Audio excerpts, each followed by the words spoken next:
There we go.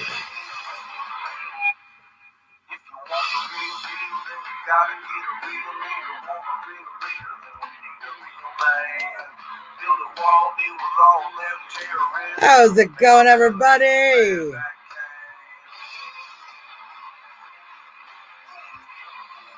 Good to see you. Just gonna let people click some shares. Let folks know we're live.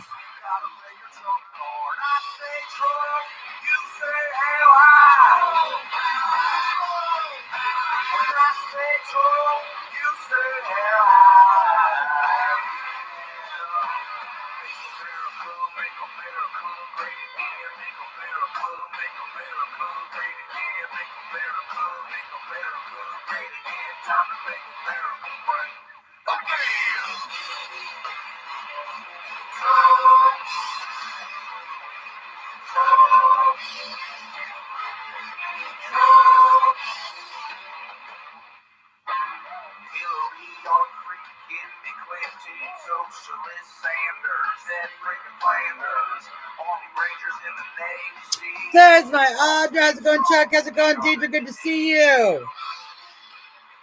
Good to see you guys. A little bit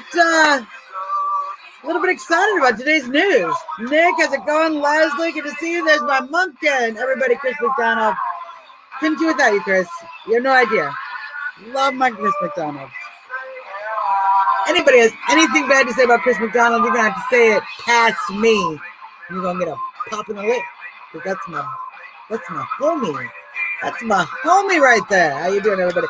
Carol, good to see you. Loretta, Karen, welcome.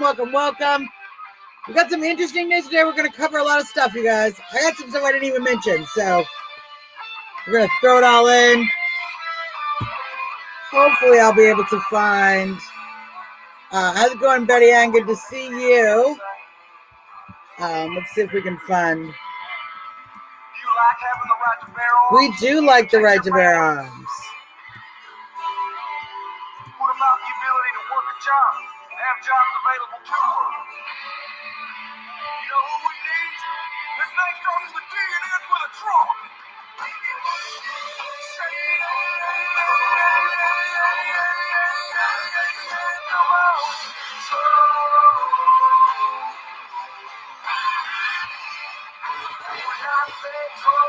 You say how high. Yeah, do it. Hey, Victoria, how are you? Good, everybody. Victoria Coughlin from the MAGA One Network. Victoria Coughlin from the MAGA One Network, everybody. We're going to be going to CPAC together, so you're going to be hearing a lot about Victoria. Well, she won't be at CPAC. She's going to be home in the studio. I'm going to be at CPAC, so with the MAGA One Network. Welcome to the show, everybody. Hello. You are watching the one and only Trump Talk US live in DC with Suzzanne Monk. Of course, I am Suzzanne Monk.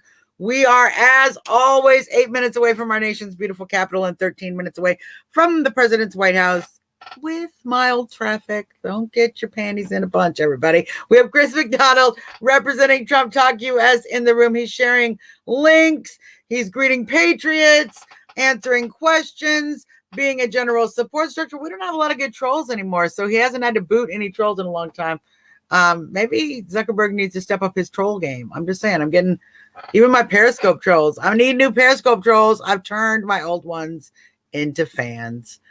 I, of course, want to mention our sponsor, sendmeg.com. If you are in the New England, New York, Ohio, or Ontario area, and you have any delivery needs whatsoever, that can be a special delivery, an item you need to get from to an emergency conference. Maybe you have a medical need. Maybe there's some sort of medical material you need to get from one hospital to the next. I don't know.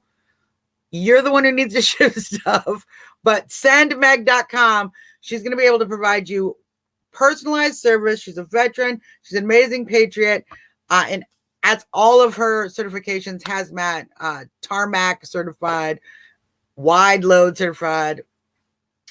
So she could drive me around. It's great. It's great. Sendmeg.com. We love her so much. Hey, Valerie, how's it going? We, of course, want to mention our great producer, President Nutcracker. President Nutcracker is working very hard on his new site, thedemocratsarenuts.com. And of course, he supports this show. So when I send you a President Nutcracker because you ordered a President Nutcracker, that supports what we're doing right here. You can also support the show on Patreon as well. There's a lot of ways to do it. And we are now live on Mega One Radio as well. That's what it means to have a team, you guys. That's what it means to have a team. We're working together. The magic is happening. All right. So let's get started on the news. I want to, of course, first talk about Trump's trip to India. And I'm going to share some photos. I just want you guys to take a look at some of these images.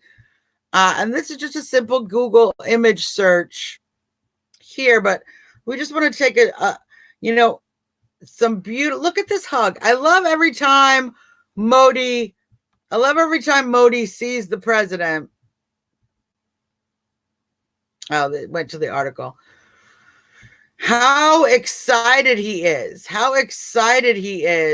to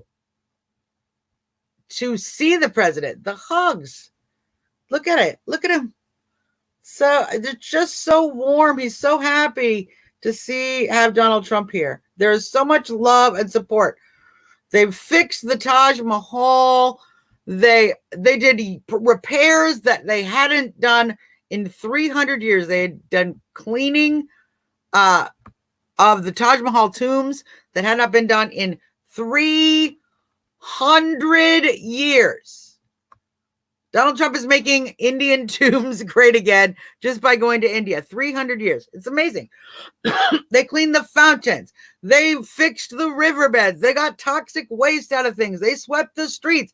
They rounded up all the stray dogs. And in a very hilarious article, the errant cows, errant meaning where you're not supposed to be, cows. You got to love India. Rounded up all the errant cows, got them out of the way. Huge procession, huge parade route down to the stadium. Humongous stadium, 110,000 people, I am told. Beautiful sand sculptures. I shared some great photos on my wall, as well as a great article that got over 2,000 shares just from my page alone. And as Chuck and Valerie and everyone is reminding me, they played Macho Man. See, I know some people are like, is that kind of a bite? Are they kind of busting balls? No.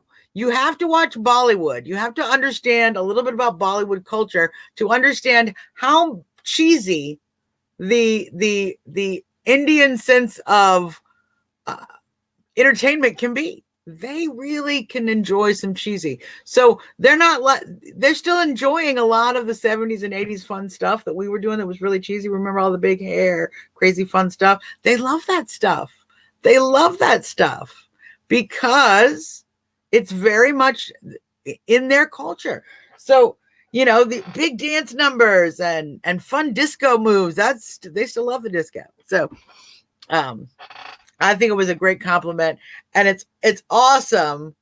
It's awesome to see the president received so warmly in a country that is an ally of ours. Now, of course, the media is already trying to spin that Trump said that he's friends with Pakistan, but he's over there in India offering them an arms deal.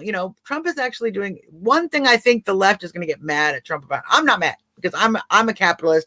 I appreciate that Donald Trump understands what industries the United States economy actually exports to other countries, one of those being obviously weaponry. So I don't have a problem. Trump's out there making sure that our allies have the appropriate equipment, in part because then we don't have to come and help them every time some danger occurs and all they have is, slingshots and trebuchets. They have the same equipment. We have similar equipment. We can sort of unify the globe, particularly when it comes to natural disaster. I think people forget a lot of times the amount of global coordination that was required after the big tsunami, as we call it in Indonesia, the huge tsunami.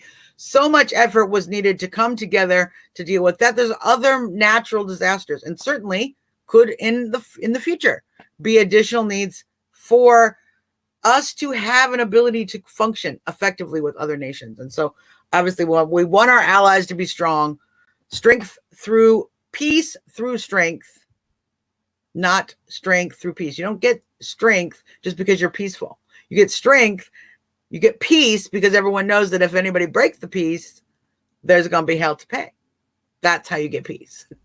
In life, in the global sense, as well as in the personal sense. Do you ever you notice when your mother was like, you know what? I don't want to hear anything. I don't want to hear any noise. It's going to be quiet. And if there is any noise, I'm going to whoop some butt. The house got quiet, right? Peace through strength.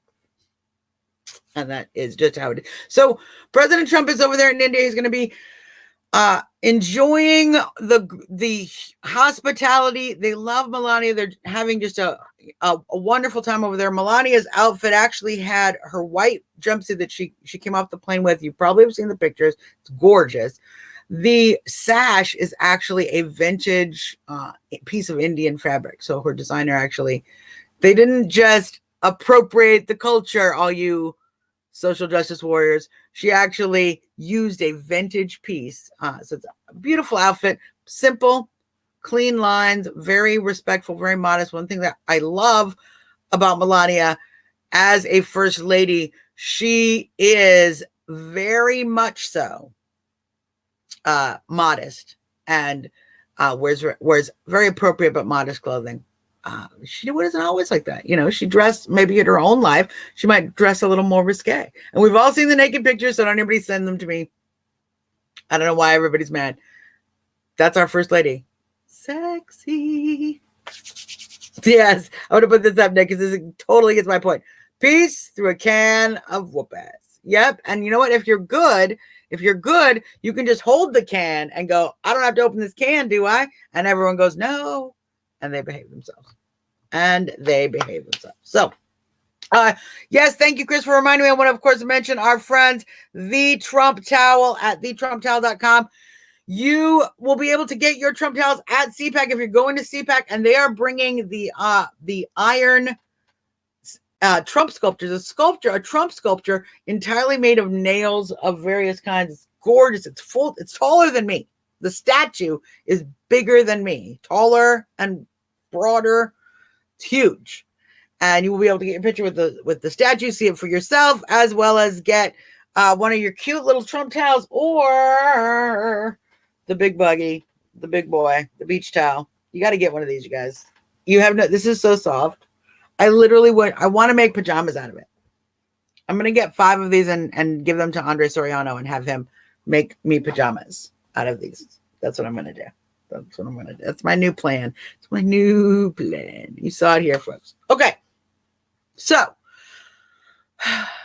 I'll briefly mention that the mainstream media's biggest insult that they issued to themselves, basically, over the whole Trump India visit is that they kept mentioning the idea that Trump would somehow, because he's going to India, would be unable to get meat. And it would be a shock because Trump eats steaks every day. Trump eats burgers and meatloaf and meat every single day. Okay, I just want to give a shout out to our pal Dinesh D'Souza for straightening that madness out and reminding us that, in fact, in India, you can, of course, eat beef and chicken and pork. Not all Hindus are vegetarians. Not all Indians are Hindus, or are they vegetarians? Some of them are Muslim. Just saying, try to be a little less. When you're attacking the president, fake news, just pro tip. When you're attacking the president, try not to demonstrate how horribly culturally unaware you are and thus bigoted. That is a vicious stereotype. You just literally told a whole nation of people they don't eat meat, and you are wrong.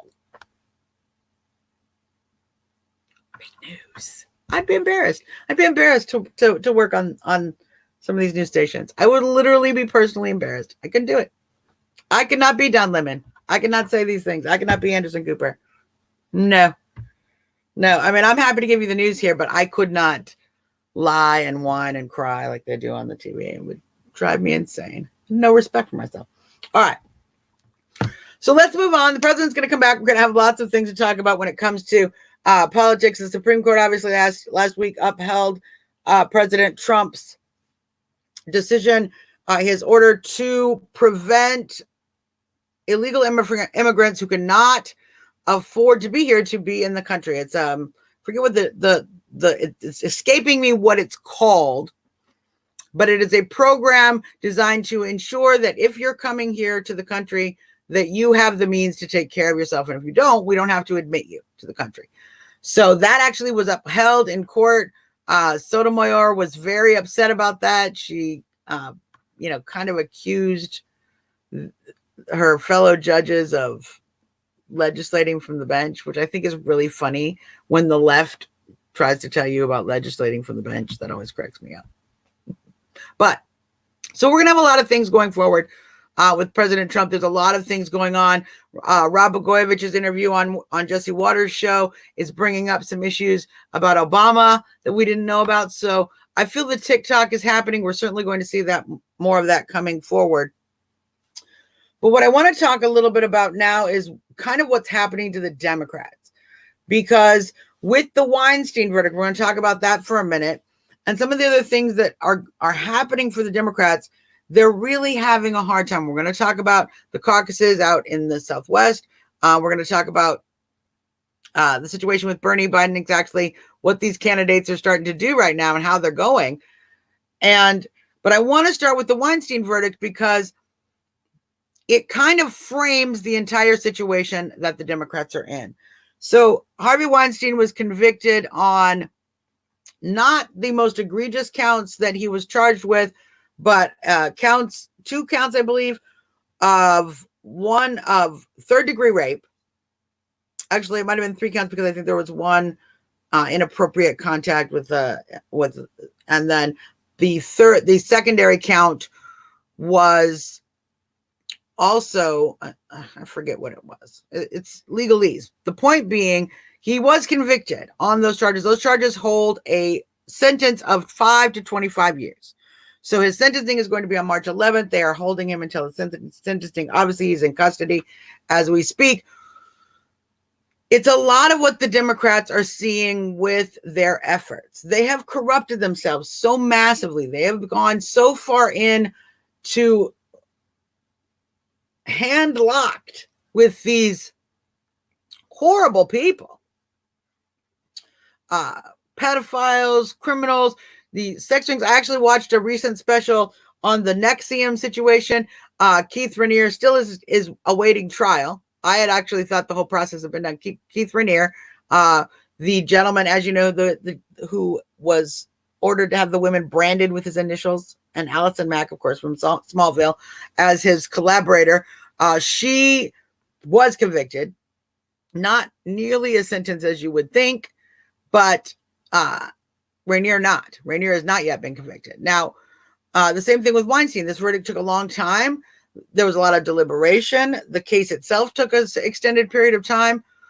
The idea being we drag out these cases because the left is being caught in their dirty behavior. You see with the NXIVM case, you see with Harvey Weinstein, you see with other individuals who are now facing trial. The days when everybody looked the other way and nobody paid attention to your horrendous, heinous and horrendous. That's what I'm trying to do. I'm trying to put 2 words together. It's so bad. Horrendous. It's horrible. Your crimes, sexual crimes against women, against children. People are woke up to that. Even the unwoke masses that aren't as awake as you or I, who aren't as politically engaged, who aren't constantly, talking about Q drops and all of this other information where we're constantly sharing the decay and destruction, implosion is the word, of the left and the deep state that associated with it. But we see with the Harvey Weinstein verdict, a lot of what we see everywhere. We got a little bit. We didn't get the whole thing. Was justice fully served? I don't think so. In some ways, I think the gentleman should be spending the rest of his life in jail. The idea that he could go into jail and be out in 5 years and making movies again, as we all know, quickly rectify themselves once they get out of jail. You know, it doesn't take much to get back in the movie industry. What is that? I mean, look at Michael Vick. He got right back into football. I mean, what is that? You know, we see these individuals who commit crimes.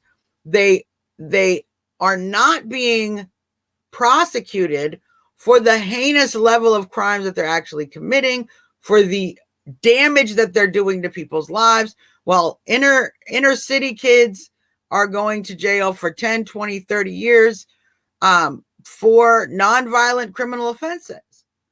But some of the very interesting things you see with the First Step Act is you start to hear some of these stories where people, particularly people, as they say now, of color, got horrifically long and inappropriate sentences for crimes that they committed that certainly were in no way of that. I'll put that up, Shalom, just because it's a nice thing to say. She said, I would never vote for Trump, but you can still be my friend. That's all anybody, that's really what America's about. We can still be friends. Now, Shalom, to be fair, I love Trump a lot. So if we were friends, you know, for hanging out kind of friends, like, you know, I'm going to talk about Trump. And if you really hate Trump, that would be annoying. Then it would be a hard friend to hang out with. But if you just are like, well, I don't want to vote for him, but you can like him if you want to, you'll hear about him. You know, you might even send your vote. What? Anyway. President Trump, I'm going to put this up exactly, Nick. President Trump helped us open eyes. Thank you. I appreciate that. I am but one cog in the machine. Many, many others have put their lives on the line to be able to get this information out about what's really going on. And now a lot of people have become woke to it because we're actually convicting some of these individuals. So as much as I know some of us are unhappy with the verdict that Harvey Weinstein received, that it was too light, that we believe he should have been charged with these stronger rape charges, we know what he's done. This is just what he's gotten charged with here. And it's a little frustrating, but I want to, there's a glimmer of hope, okay, in the future. And actually it's probably more than a glimmer. It's probably a raging bonfire of hope, because many people don't know this because the case takes so long. We forget these details. These are just the charges he's charged with in New York. Harvey Weinstein also faces several rape charges and sexual assault charges in Los Angeles. They are now discussing how he is transported eventually out to Los Angeles. He has not entered a plea in those cases yet, in part because I'm sure he was trying to see what he would get in this New York case. If he's going to get off on this New York case, obviously he would choose a not guilty plea in the LA cases, because you're probably going to win those as well. Now, with this mixed verdict, I'd call it a mixed verdict, exactly the red has California to deal with. I would call it a mixed verdict. He now those additional charges, very interesting. And these lawyers out in California have now had an opportunity to see what kind of evidence is going to be necessary to actually convict. You know, it's kind of like you get to watch your opponent, you get to watch another team play your opponent, like watching the tapes. So California lawyers, California prosecutors get to watch and see what New York has done and learn from that. I am interested to see how California handles the situation and if we are able to get convictions in California as well, perhaps even stronger convictions. So it's not over. It's not over. It's frustrating to watch the wheels of justice. The same thing happens with a lot of the deep state, with the DOJ and with William Barr and his investigations. The same thing happens with all of us. Everyone wants the cases to happen right now. It's the same with pardoning Roger Stone. They want that to happen right now. Why isn't President Trump pardoning Roger Stone yesterday? And the reason is, we are still going through the legal process, which is unfortunately tedious and slow. These are some of the reforms. When President Trump is talking about criminal justice reform, that doesn't just mean talking about letting people out of prison. It's not just about clemency for people who have had unduly long sentences. It's about reforming the system so that we're not putting people in jail in the first place for those unduly long sentences, so that we're making rational decisions, so that there's some congruity, if you will, between sentencing in one area and sentencing in another area. There are people who have committed nonviolent crimes who are serving life sentences, 40, 50 years more for a nonviolent criminal offense. That same crime, you're in and out in 2 years in another state.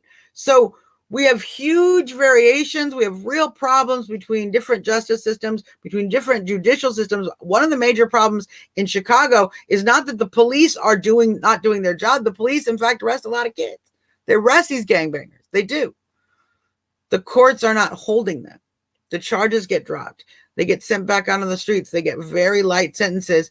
And we have thus this revolving door of criminal education. They go into prisons. They learn more crimes. They come back out. They're less employable than they were when they went into prison in the first place. And the cycle of criminal activity, criminal economic and, violent activity continues till they get arrested again. And people die that way. Not just the person perpetrating, innocent individuals.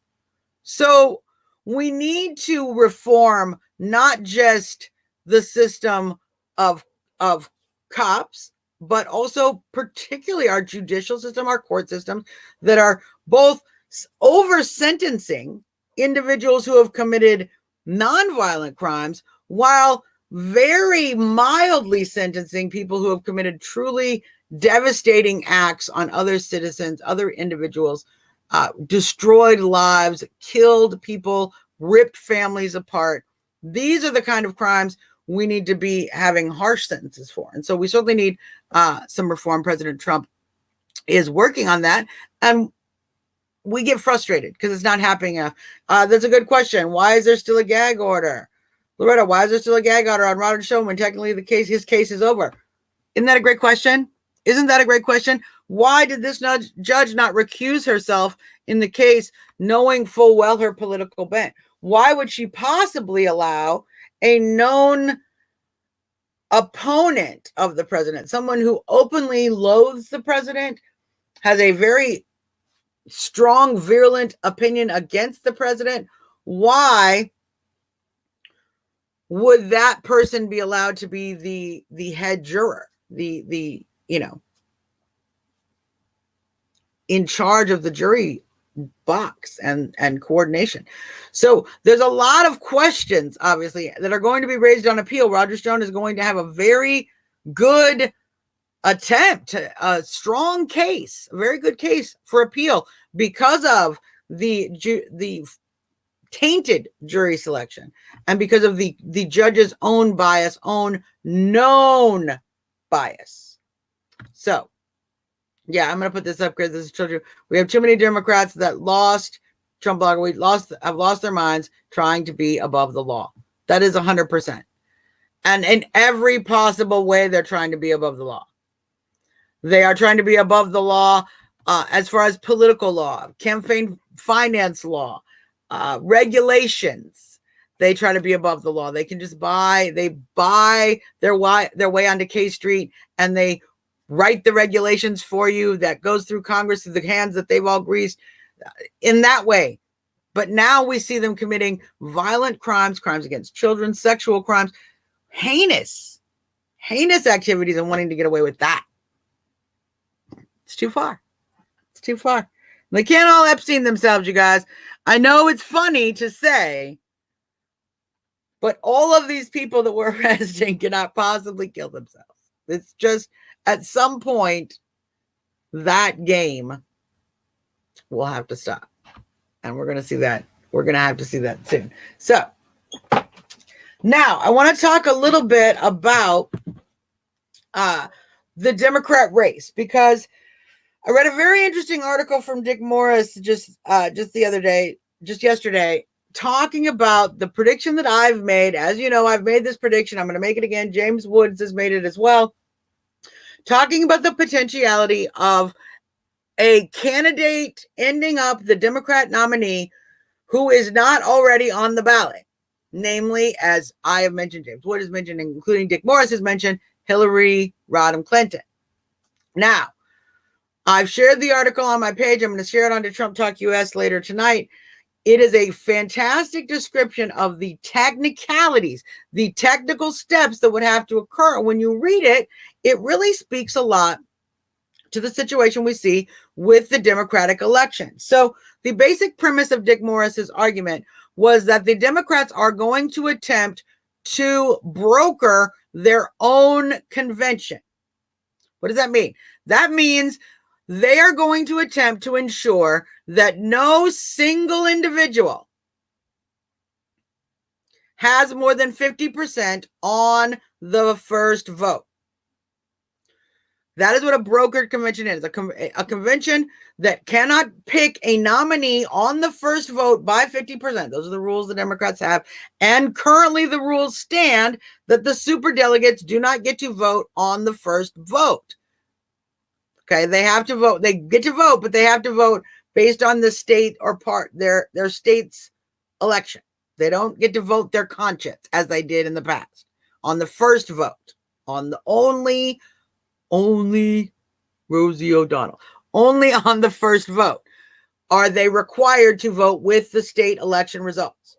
That's the rules right now. If nobody gets more than 50%, it is a brokered convention. Now we begin the horse trading on the floor. And that is when we can see a lot of things happening. If Bernie can't pull it out, and if he cannot in the second vote convince enough of the other candidates to release their delegates to Bernie so that he can pull it out in the second vote, he will not be given the nomination. 100%. Nick, this is exactly what I'm talking about. Nick says that's probably why they're keeping so many in the race. Yes, that is exactly why they are keeping so many people in the race, because it divides the vote. Buttigieg, Warren, Bloomberg, Steyer. Why did you guys wonder that when Tom Steyer? First off, did anybody ever hear of Tom Steyer until you started to hear about this big Democrat donor who gave a lot of his money to Democrat causes? Nobody had heard of him before. And then we started to hear, oh, he's paying for some of these ads that are going against us. He's paying for some of these pushes against the Second Amendment in Virginia, some of this political legislation. He's paying to pump money into these Democrat causes around the country. Oh, I don't like this guy. He's like American George Soros, only he's skinnier. Now he's running. It's kind of funny. He's running for office now. So why is he still in the race? He's nobody. We don't know. He's not a politician because it divides the vote. The same thing with Bloomberg. Now, look, there's a lot of people who say Bloomberg could do very well. Okay. And then we watch the debates. And Bloomberg literally bombed that debate. Bombed it. He bombed it so bad, you guys, I think he threw it. I think he took a dive on purpose. And here's my argument why. He is, one, a consummate and repeat politician. He's been elected as the mayor of New York, to a large office with a large voting bloc. He's had to convince a lot of people that he is the best candidate. He's not inept. He's had debates. This is the first time they put a microphone in front of him. He's Mike Bloomberg, for Christ's sake. He owns a media company. I'm not saying he's a debating genius, but he is not the moron that was demonstrated to us on that stage. So I think he took a dive, you guys. Why? Because you can't take too much of the vote. You have to keep everybody in the mix. If Bloomberg does really well and it becomes a Bernie Bloomberg race, they got really nervous because the Bernie bots were like, well, if it's Bloomberg, we'll walk. We aren't doing that. There was a real immediate resistance to that. So Bloomberg can't do really well and leave the other folks. Everybody has to stay at that 15, 20, 10, 9, 10, 20, 15%. because Bernie's going to pull 35 to 40%. Recent polls have suggested, saw a recent chart today, it is looking like he would get 35% of the vote on the first vote. And in subsequent votes, up to 40%, but never pulling above 50%. Now, if that happens, which is very likely that they will not be able to get Bernie over that 50% mark on the first vote or the second vote or any additional votes. So, what will happen? Who will then be picked? Because, you know, we get this idea. Sometimes some people falsely have the idea that if they don't give it to Bernie, well, then who's the next? Well, the next person only got 15% of the vote. Biden, Bloomberg, Warren, Buttigieg, those individuals are not pulling enough of the vote to validate being the nominee over Bernie. So those people are all out. You will need somebody who can, because ultimately the person who is the nominee is who gets voted to be the nominee on the floor of the convention by the delegates. The super delegates, obviously having that power to vote whatever their conscience is. They can vote for whoever they want. And the horse trading can occur. So delegates that are held for Elizabeth Warren, for example, Elizabeth Warren has one certain amount of delegates through the election process. She can release them to a candidate and say, I'm handing my delegates over to this candidate. Well, if all the super delegates come in and say, well, we have to pick somebody who everybody can agree on, who can actually get 50% of the people here to vote for them. It's not Bernie. We tried. We tried 3 times. It's not Bernie. It's not going to be any of those other folks that didn't get enough of the votes, even less than Bernie. So I say Hillary. Someone will say, I nominate Hillary. And they'll start trading. And if the superdelegates get enough, how's it going, Annie? If the superdelegates get enough votes to support Hillary, or, you know, frankly, a Michelle Obama or somebody else who is outside of the political spectrum, I think the likelihood that Michelle Obama would get it before Hillary is. So then the folks like Elizabeth Warren, Mike Bloomberg, Tom Steyer, pay attention to what I'm saying right now. This is important. They can release their delegates to that candidate. What did I just say? I just said one of the reasons, yes, to keep this many candidates in, dividing the vote.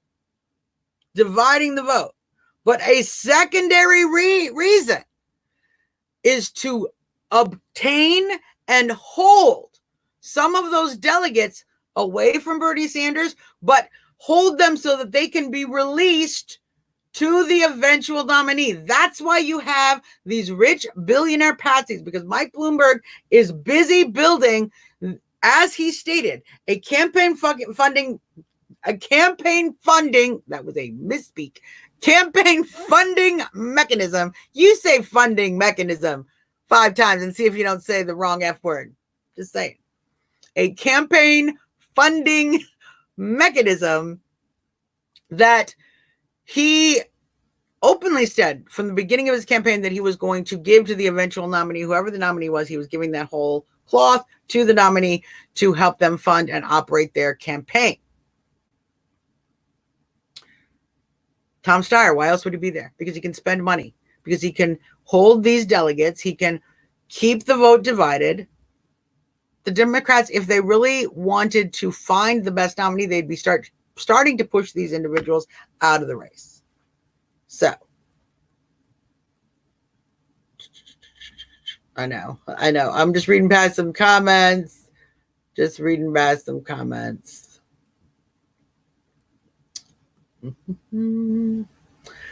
rerouted Weinstein to the hospital.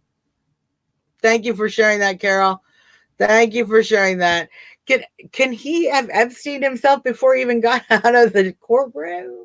I think he's just having a panic attack. You know, to be fair, his lawyers may have told him to do that so he can have a cushier room. These people will do anything. Frankly, I don't care what suffering the man has to go through. I really don't care. I really do not care. Annie, I know. Let's talk about this virus for a second. I want to talk about this in the stock market as well. Okay, Fox is talking about the stupid virus. The coronavirus, obviously, cases now in Italy. They're worried about cases in Iran. Here's what we also know about the virus from what I have read, because we're getting a lot of misinformation, mixed information, all over information. The virus is affecting elderly people more than young people. It is a respiratory illness. It affects the respiratory system. It comes on pretty strong, but it has obviously become a big news story because of what's going on in China. Now, what's going on in China, if you watch what's happening, we've had a few cases here in the United States, even with the folks on the plane, on the cruise ship, the panic stories you get from the biggest fear mongers, and I know we all see them on TV or on online, on social media. The biggest fear mongers, of course, is that, there's massive mass graves, and China it's killing all these people. The virus is responsible for all of these deaths in China, and we need to be very concerned. Now, we don't know what's going on in China. Are there a lot of deaths? Maybe, probably, yes. Are the numbers changing? Yes. Is China hiding information? Sure. The rest of the world's experience of this virus so far has been not exactly the same as China. So I am seeing a bigger concentration and potentially a different kind of outbreak in China than we see with the virus after it gets off the Chinese mainland and spreads to the rest of the world. So I want everyone to just calm down with the virus. Yeah, you ever notice this is a very good point. Do you ever notice they don't give age ranges for sick or deaths from this so-called virus? They do not, Audra, they do not. And what the scientists are saying is that it's kind of amazing how kids are resilient to it. So yes, our Munkin, yes, if you have COPD, this is who the virus is coming for. The virus is coming for old people with lung problems. Thank you, President Trump. That's what the virus is doing. That's what the virus is doing. And Annie, this is and Loretta, this is a great thing. How do we know the videos coming out are real? How do we know?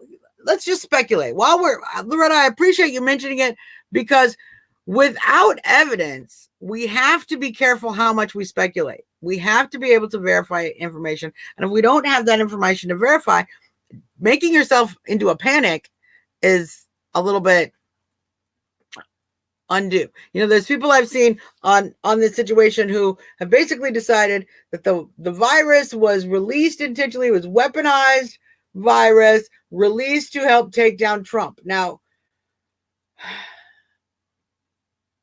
I'm not really sure how releasing a virus, I'm not sure how that works. I tried to understand it.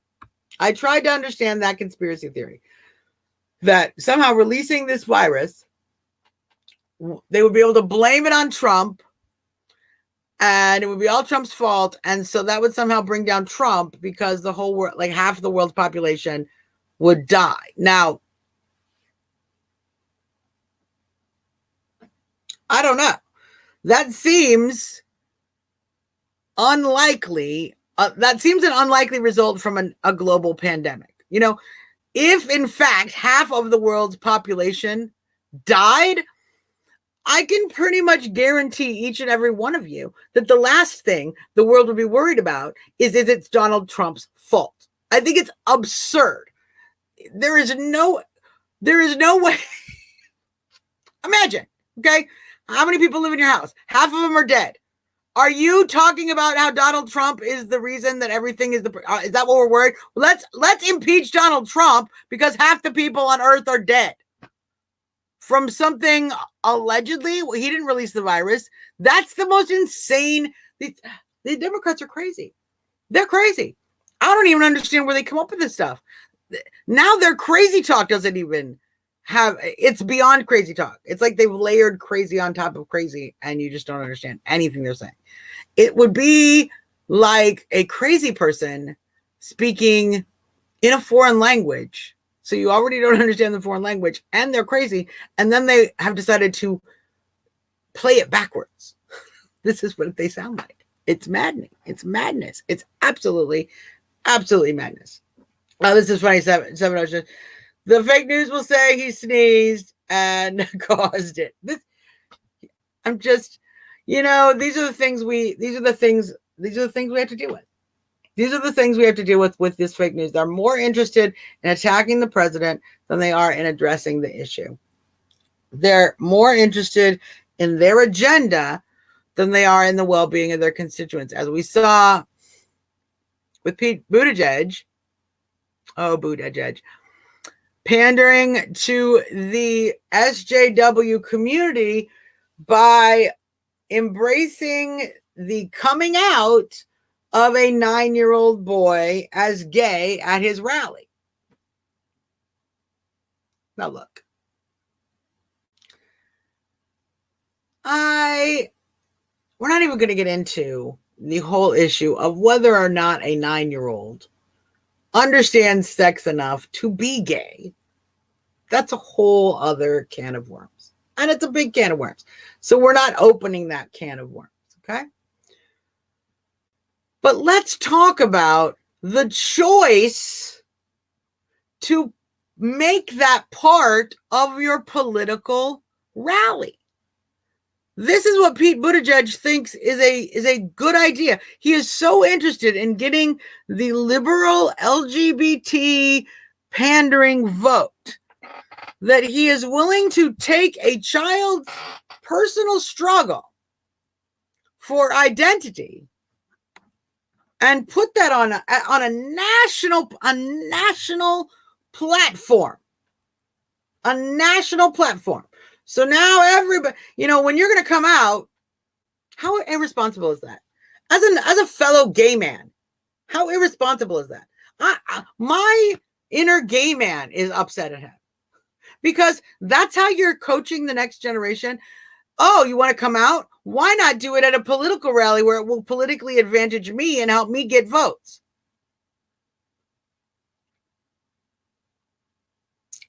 Pathetic. Regardless of what you think about a child being gay, regardless of that, why would you exploit that child's moment and very difficult experience for your own political gain? What depths will they stoop to? Apparently infinite depths is what they apparently will stoop to. Unbelievable. But this is what we're getting with the Democrats, which, now let me just finish on this theory and we'll move on to the closing moments of the show. But of course, everyone says, well, if the Democrats broker their own convention, won't that destroy the Democrat Party? Yes, it will totally destroy the Democrat Party, 100%. But if the Democrats, and they're realizing this now, if the Democrats let Bernie Sanders be the nominee, they will also destroy the party by destroying their down ballot ticket opportunities. They are polling now. They are seeing the numbers. Bernie Sanders does very poorly in motivating voters to come out and vote for the congressional races and vote for the Senate races. Vote for the down ballot races that are going to make it so important for the Democrats to keep Congress. They can't keep Congress. They're not going to be able to keep Congress. It's just a clear situation with that. But how badly they lose Congress and how many seats they lose in the Senate will be affected by whom they put at the top of the ticket. So even if they know they're going to lose the presidency, they need to put somebody at the top of the ticket who can pull that down ballot excitement enough to hold as many seats as possible. And this is why the establishment is so afraid of Bernie, that he does not look like he's going to do that. And even, regular rank and file Democrats are starting to doubt that Bernie Sanders could help the party. In fact, not do everlasting damage by viciously losing the House. And if they lose a supermajority in the Senate, they're doomed. They know it, and everybody knows it. I hope they do it. But that's what they're afraid of. And so that's why they would break their own party. That's why they would piss everybody off so much, bring in a Hillary Clinton, They'll do anything. That's why they would do anything, because they can't. Their long-term power, something we should have learned by electing President Trump. The long-term power is not in the White House. The long-term power is in that beautiful domed building. Yeah. One looks like that. It's my Washington Examiner squishy. When you're really mad at the Capitol, squish them. That's where the long-term power is. And so they have to maintain power there, and they're going to do everything they can to make sure that happens. All right. I want to talk briefly about, I don't want to talk long, but I want to talk briefly about this Clint Eastwood situation. I want to clear this up for everyone until there is additional news. Clint Eastwood did not endorse Michael Bloomberg. That did not happen.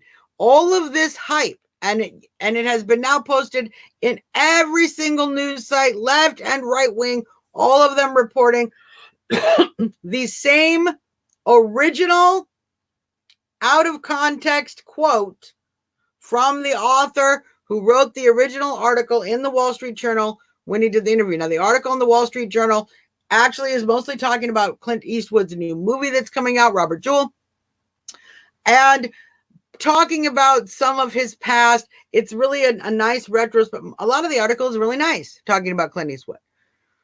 But then it gets into the politics, and the author carefully words the politics so that it seems that he is saying something negative about the president.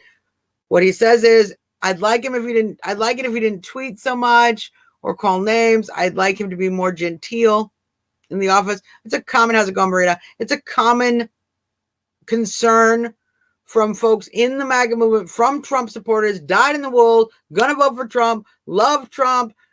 Everything about Trump is awesome, except he tweets too much, and the names, his New York style does not sit well with everybody. Certainly the elderly. A lot of elderly people seem to have a problem with that. That's fine, but they still love Trump. Okay, they're not voting for the other guy because of it. Then the article takes a quote, and it literally, the author is very clever to say, and while he was driving me home, we had another conversation, and he mentioned, let's just get Mike Bloomberg in there. It does not give any context to that sentence. Where is there? What are they talking about? What was the conversation before he said that sentence? Let's just get Mike Bloomberg. Where? In Gulag? In the Democratic nomination? Into the debate? Into the White House? We don't know any of these things. Now, of course, some folks have come and said, well, he supported Romney. So that's obviously a reason we should have turned on him long ago. He supported Romney back in the day when Romney was running as the Republican nominee. You guys got to stop that. We know there are rhinos in the Republican Party. We know Mitt Romney is a rhino. We know John McCain was a rhino. We know there are individuals in the Republican Party that have now earned the ire of the current Republican people. All right. The Trump Republicans, we don't like John McCain. We don't like Mitt Romney. There's some people we don't like, right? These were people who were very strong in the party. We're not a big fan of the Bushes. We weren't a fan of Jeb Bush. Okay. The Bushes, the Romneys, these families, okay, the McCains, these are strong Republicans. Now, are they good Republicans? No, but they are deep within the Republican Party, and they ran for office. They ran for the ticket. You cannot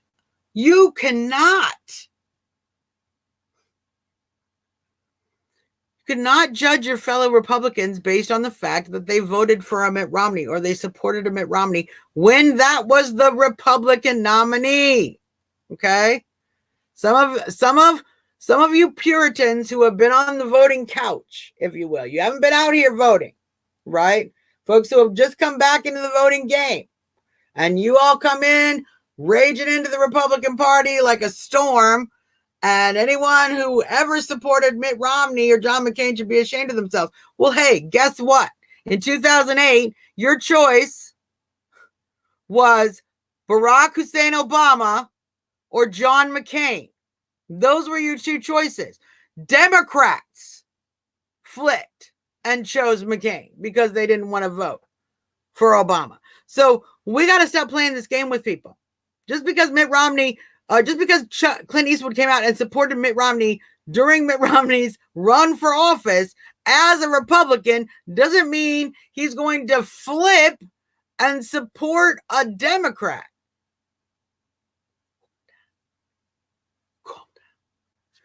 I suspect we will see going forward that the information gets more clear, but every single article, don't send me another article. Don't say, oh, look, it's here in Newsmax. Don't send it for all the articles. Don't send me anymore. I've read every single news article who has republished the same exact out of context quote.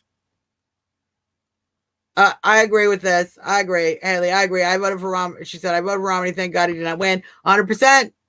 I voted for John McCain in 2008. Thank God he didn't win. Wouldn't have been any better. Probably would have been worse. Sadly, John McCain probably, knowing what I know now, I think John McCain might have been worse than Barack Obama, to be honest. Knowing what I know now. I voted for Gary Johnson that election, Haley. I figured, you know what? The Republicans are not going to take it. Obama's going to get reelected. So I'm going to throw my vote away and vote your conscience. There are times to vote your conscience. There are times to vote for the salvation of your nation.